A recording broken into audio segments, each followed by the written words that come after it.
विद्युत लाइनों के रखरखाव और मेंटेनेंस कार्य के चलते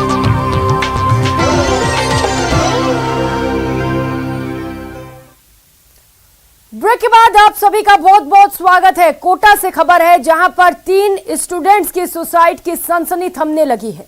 बच्चे पहले की तरह अपनी पढ़ाई में लग गए हैं। प्रशासन की जांच की प्रक्रिया जारी है, लेकिन सवाल आज भी यूं ही खड़ा है। सुसाइड सिटी क्यों बनता जा रहा है कोटा? आखिर क्यों बच्चे अपने सपनों को पूरा करने की जगह सुसाइड का रास्ता चुन लेते हैं? बच्चों की जुबानी सुनिए, सावधान।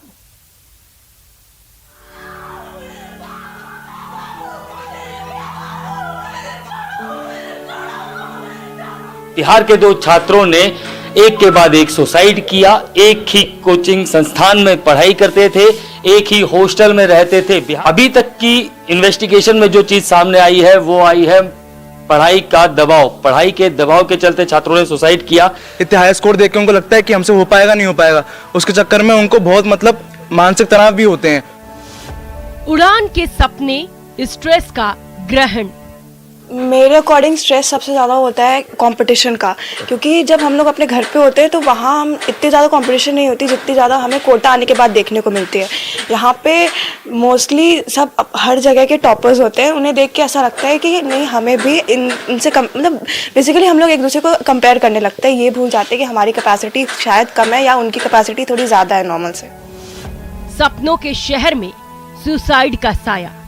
पेरेंट्स तो जनरली थोड़ा कम सपोर्ट देते हैं। मैं अपना नहीं बोल रही, सबका बोल रही हूँ कि उनको लगता है, उम्मीद रहता है कि बच्चा इतना पढ़ने गया है दूर तो वो लोग कुछ करके आए। सब लोग ऐसा उम्मीद बना के रखते हैं और थोड़ा मार्क्स कभी कम आने से भी बोल देते हैं कि थोड़ा और मेहनत करो ये सब। पर ये सही है, पर इतना ज्यादा स्ट्रिक्ट नहीं होना चाहिए पेरेंट्स को। मम्मी पापा, आपको सावधान होना होगा।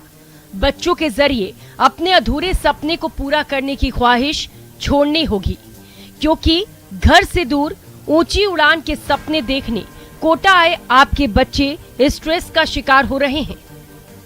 उन्हें खुद की हॉबी फॉलो करने का या फिर बाहर खेल कूद के लिए बिल्कुल टाइम नहीं मिल पाता है। मुश्किल से 1 घंटा मिलता है, जो भी खाना पीना और बाकी चीज़ों में निकल जाता है।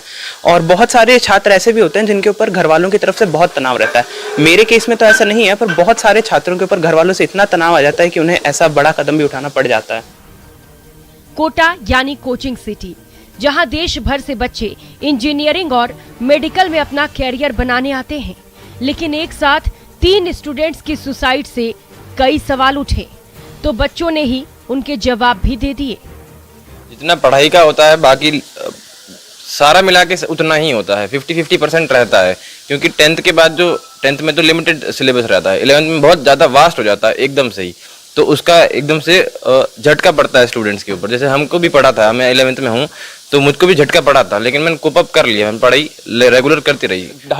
हर महीने टेस्ट देते हो, कभी आपके नहीं आ रहे अच्छे मार्क्स, कभी आ रहे हैं डायरेक्ट। अगर आपके रिपीटेडली कम मार्क्स आए, घर से फ़ोन आते हैं पूछने के लिए क्या हो रहा है, कैसे हो रहा है, अब बताओ कि मेरे इतने से रह गए, मैं पास नहीं हुआ, कि ये है वो है। तो अपने आप को खुद से भी बुरा लगता है कि एक तो इतनी फीस जा रही है सबकी, हॉस्टल की और उसकी भी कोचिंग की, इतना सब मनी वेस्ट हो रहा है, आपके कुछ रिजल्ट्स नहीं आ रहे। किसी के पिता शिक्षक हैं तो किसी के पिता छोटा मोटा कारोबार करते हैं, लेकिन सपने देखने का हक तो सभी को है। पेरेंट्स भी चाहते हैं कि बच्चे अच्छा करें, तभी तो समाज में, रिश्तेदारों में उनका मान बढ़ेगा। लेकिन क्या ये आपको नुकसान तो नहीं पहुंचा देगा? सुसाइड करने की तो एक ही वजह हो सकती है, पढ़ाई लिखाई का इतना प्रेशर होता है, प्लस घर वालों का प्रेशर होता है, और कोचिंग में मार्क्स अच्छे नहीं आ रहे होते हैं, टेस्ट में नंबर कम आ रहे होते हैं, और इतनी मेहनत करने के बाद जब रिजल्ट नहीं मिलता है तो लोगों के ऊपर प्रेशर इतना बनते जाता है, तो ये सब मन में आने लगता है। और पीयर प्रेशर होता है, दूसरे से कम्पीट करने का बहुत सारा प्रेशर होता है, हमें पढ़ाई का प्रेशर होता है। और मेनली मैं हेल्थ के बारे में बोलना चाहूँगी। यहाँ पे बहुत अलग है खाना, यहाँ का बहुत ऑयली है, तो उस वजह से भी हेल्थ पे बहुत इफेक्ट पड़ता है। बात सिर्फ पेरेंट्स की ही नहीं है, कोचिंग संस्थानों की गला काट प्रतियोगिता भी स्टूडेंट्स को स्ट्रेस से भर देती है, क्योंकि बच्चों को वक्त नहीं मिल पाता। एक तो एक्स्ट्रा क्लास नहीं होनी चाहिए संडेज को, क्योंकि हफ्ते में एक ही दिन मिलता है रेस्ट करने, उसमें भी टीचर होमवर्क दे ही देते हैं, फिर ऊपर से 3-4 घंटे की एक्स्ट्रा क्लास भी। तो एक मेन उपाय तो ये होना चाहिए, एक्स्ट्रा क्लास नहीं होनी चाहिए। और फिर उसके बाद जो भी छात्र हैं पढ़ते हैं एक दूसरे के साथ दोस्ती बनानी चाहिए। स्ट्रेस की बात पर सबने एक मत में कहा कि हाँ स्ट्रेस होता है, लेकिन वो स्ट्रेस पढ़ाई से ज्यादा उन पेरेंट्स का होता है जो पेरेंट्स यहाँ पर पढ़ने के लिए भेजते हैं, एक मोटी रकम खर्च करते हैं। तो अगर आपका बच्चा कोटा में शिक्षा नगरी में पढ़ाई कर रहा है तो उसकी बात को सुनिए और समझने की कोशिश करिए कि आपका बच्चा आपसे क्या कहना चाहता है। योगेश त्यागी, न्यूज़ 18 कोटा। और अब बात जयपुर की, जहां कस्टम विभाग ने गोल्ड स्मगलर को गिरफ्तार किया है।